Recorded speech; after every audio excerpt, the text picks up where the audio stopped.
গরম জলে ডিম দিয়ে অবাক করা একটা রেসিপি আজকের আমি আপনাদের সঙ্গে শেয়ার করে নেব। নমস্কার বন্ধুরা, আজকে যে রেসিপিটি আপনাদের সঙ্গে শেয়ার করছি যেটা দুর্দান্ত স্বাদের হয়, আর এটা একটা অবাক করা রেসিপিও বলতে পারেন। তো প্রথম থেকে দেখে নিন কিভাবে গরম জলে ডিম দিয়ে রেসিপিটি তৈরি করা হচ্ছে। প্রথমে নিয়ে নিতে হবে এই রকম ধরনের একটা পাত্র। এবারে এর মধ্যে আমি আমার প্রয়োজন মতো 3টে ডিম ভেঙে নেব। আপনারা নিজেদের প্রয়োজন বুঝে ডিমের পরিমাণটা কম অথবা বেশি করে নিয়ে নিতে পারেন। রেসিপিটি প্রথম থেকে দেখতে থাকুন। আশা করছি আজকের রেসিপিটি দেখার পরে আপনারা কিন্তু চটপট তৈরি করে নেবেন, কারণ এই রেসিপিটি তৈরি করতে কোনো রকম এক্সট্রা উপকরণের দরকার পড়বে না।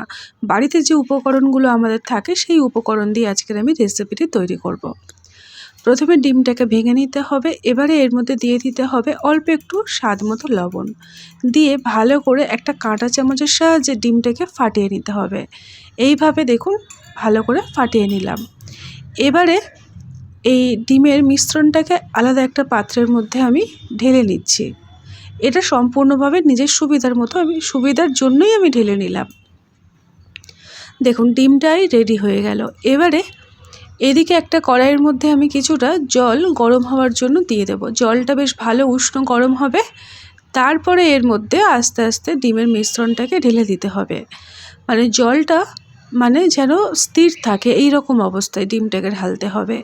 আর তাড়াহুড়ো করে ঢালবেন না, আস্তে আস্তে ধীরে ধীরে দেখবেন গরম জলের মধ্যে যখন ডিমের মিশ্রণটাকে দেবেন জমাট বেঁধে যাবে। তারপরে আর কোনো রকম নাড়াচাড়া করবেন না, এই রকমভাবেই মোটামুটি কিছুক্ষণ রেখে দিতে হবে। এবারে আমি এই জলের মধ্যে অল্প একটু লবণ অ্যাড করলাম। এবারে এটাকে আমি ঢাকনা দিয়ে মোটামুটি 2 থেকে 3 মিনিট রেখে দেব। তারপরে আমি ফিরে আসছি আর আপনাদেরকে আমি দেখাচ্ছি। ঢাকনাটা খুলে দেখুন ডিমের যে মিশ্রণটাকে আমি দিলাম এই রকম ধরনের জমাট বেঁধে যাবে। এবারে তলার থেকে আমি একটু ছাড়িয়ে দিচ্ছি, যেহেতু ডিমের মিশ্রণটা পুরোটাই কড়ার তলায় লেগে যাবে। তো সেই কারণে সময় থাকতে থাকতে এটাকে ছাড়িয়ে দিতে হবে। দেখুন এবারে কত সুন্দর হালকা হয়ে জলের মধ্যে এই রকমই ভাসবে।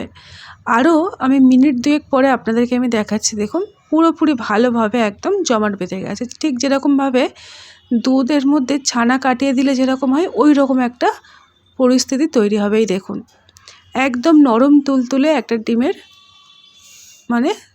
মিশ্রণটাকে এইরকমভাবে ডিমটাকে রেডি করে নিলাম।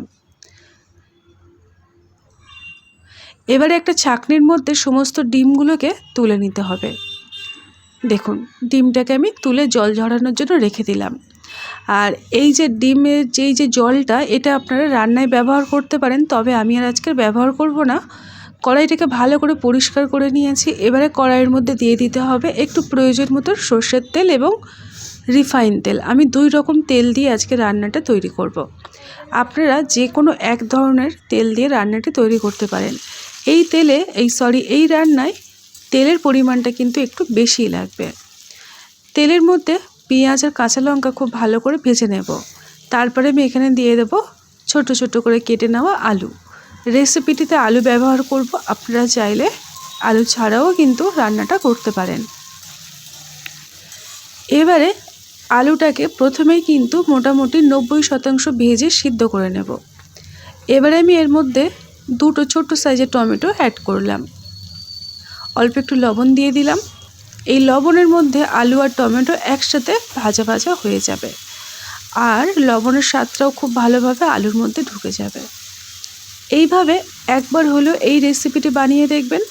এই রেসিপিটি আপনারা ভাত, রুটি, পরোটা সব কিছুর সাথে খেতে পারবেন। এবারে এটাকে আমি ঢাকনা দিয়ে মোটামুটি 2 থেকে 3 মিনিট রেখে দেব।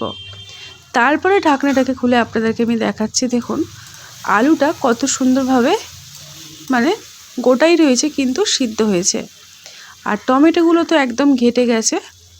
তো টমেটোটাকে ঠিক এই রকম তৈরি করে নিতে হবে। এবারে এইখানে আমি ডিমটাকে অ্যাড করলাম। খুন্তির সাহায্যে ডিমগুলোকে এরকম ছোট ছোট করে আমি কেটে দিচ্ছি।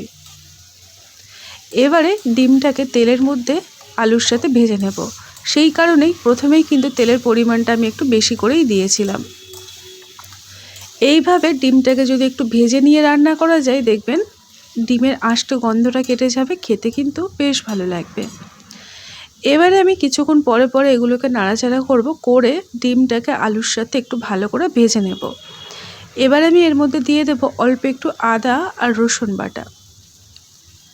আদা রসুন বাটাটাকে দিয়ে ডিম আর আলু একসঙ্গে ভাজা করব, যাতে করে আদা রসুনের কাঁচা গন্ধটা কেটে যায় আর ডিমের আষ্ট গন্ধটা একদমই লাগবে না। মোটামুটি মিনিট 2 ভাজা ভাজা করে নেব। তারপরে আমি এখানে অ্যাড করব হাফ চামচ পরিমাণে গুঁড়ো হলুদ, হাফ চামচ লাল লঙ্কার গুঁড়ো। ঝালটা নিজেদের মতো করে কম বেশি করে নেবেন। আর জিরে গুঁড়ো, ধনে গুঁড়ো, কাশ্মীরি লঙ্কার গুঁড়ো, বেসিক যে মশলাগুলো হয় সেইগুলোই আমি এখানে দিলাম। দিয়ে ভালো করে সব কিছু কষিয়ে নেব। একটু সময় নিয়ে মোটামুটি 1 থেকে 2 মিনিট এইভাবে নাড়িয়ে চাড়িয়ে কষিয়ে নিতে হবে। দেখুন ভালো করে সমস্ত কিছু নাড়িয়ে চাড়িয়ে এবারে আমি এটাকে একটু ঢাকনা দিয়ে রেখে দেব।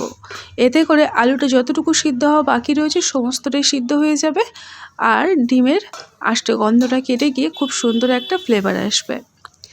এবারে ঢাকনাটাকে খুলে আমি দিয়ে দেব প্রয়োজন মতো উষ্ণ গরম জল। রান্নাটা হবে একদম গামাখা, খুব একটা ঝোল কিন্তু ভালো লাগবে না। তো দেখুন খুব ভালো করে আমি এটাকে নাড়িয়ে চাড়িয়ে দিলাম। এবারে মোটামুটি আমি এখানে এক ছোট্ট বাটির 1 বাটি পরিমাণে উষ্ণ গরম জল অ্যাড করলাম। গরম জলটাকে দিয়ে খুব ভালো করে সমস্তটা তলার থেকে নাড়িয়ে চাড়িয়ে দিয়েছি। দেখুন কালারটা কত সুন্দর এসছে। সত্যি কথা বলতে ডিম তো আপনারা অনেক রকমভাবে বানিয়েছেন, এই রকমভাবে একবার হলেও বানিয়ে দেখবেন, স্বাদ মুখে লেগে থাকবে। মোটামুটি 2 থেকে 3 মিনিট ঢাকনা দিয়ে ভালো করে এটাকে ফুটিয়ে নিতে হবে। তারপরে ঢাকনাটাকে খুলে আমি আপনাদেরকে দেখাচ্ছি। দেখুন কত সুন্দর কালার এসছে আর দেখতে কত ভালো হয়েছে, খেতে কিন্তু দারুণ হয়। একঘেয়েমি ডিমের ডালনা, ডিমের ঝাল বা ডিমের রেসিপি না বানিয়ে এই রেসিপিটি একবার হলেও বানিয়ে দেখবেন। দেখুন আজকে রান্নাটা আমার সম্পূর্ণভাবে তৈরি হয়ে গেছে। সবার শেষে একটু গুঁড়ো গরম মশলা অ্যাড করলাম, করে এটাকে একটু নাড়িয়ে চাড়িয়ে গরম মশলার সাথে ভালো করে ঘেঁটে দেব। আর এই গরম মশলার জন্য রান্নাটার ফ্লেভারটা কিন্তু দারুণ আসে। অনেকে আছেন গরম মশলা অপছন্দ করেন, সেক্ষেত্রে একটু ধনেপাতা কুচো দিয়ে নামিয়ে নেবেন। আজকে এই অবাক করা ডিমের রেসিপিটি আমার একদম তৈরি হয়ে গেল। এবারে গ্যাসের ফ্লেমটাকে আমি অফ করে দেব। দেখুন রেডি হয়ে গেছে। অফ করে দিয়ে ঢাকনা দিয়ে স্ট্যান্ডিং টাইমে মোটামুটি 5 মিনিট রেখে দেব। তারপরে একটা পাত্রের মধ্যে গরম গরম পরিবেশন করে আপনাদেরকে আমি দেখিয়ে দেব যে আজকের রেসিপিটি কত সহজ সরলভাবে আমি তৈরি করে নিলাম। আপনারা দেখে নিশ্চয়ই বুঝতে পারছেন এই রকম গামাখা তৈরি হবে। এবার ঢাকনা দিয়ে রেখেছিলাম। দেখুন ঢাকনাটাকে খুলে আমি আপনাদেরকে দেখাচ্ছি কতটা লোভনীয় দেখতে হয়েছে। একদম মানে মাখা মাখা হবে আর রুটি, পরোটা, লুচি বা ভাত দিয়ে খেতে পারবেন, দুর্দান্ত লাগে। এবারে চলুন একটা পাত্রের মধ্যে সার্ভ করে নিই। এই দেখুন একটা পাত্রের মধ্যে আমি এটাকে গরম গরম সার্ভ করে নিচ্ছি আর আপনাদেরকে আমি দেখিয়ে দিচ্ছি কতটা লোভনীয় দেখতে হয়েছে। তো বন্ধুরা আজকের রেসিপিটি আপনাদের কেমন লাগলো? যদি ভালো লেগে থাকে লাইক আর আপনার মতামত জানিয়ে আমার পাশে থাকবেন। এই রকমই নানা রকম ঘরোয়া রেসিপি পেতে চ্যানেলটিকে সাবস্ক্রাইব করে সাথে থাকতে পারেন। আজকের মতো এই পর্যন্ত, আবারও আসছি নতুন একটা রেসিপি নিয়ে।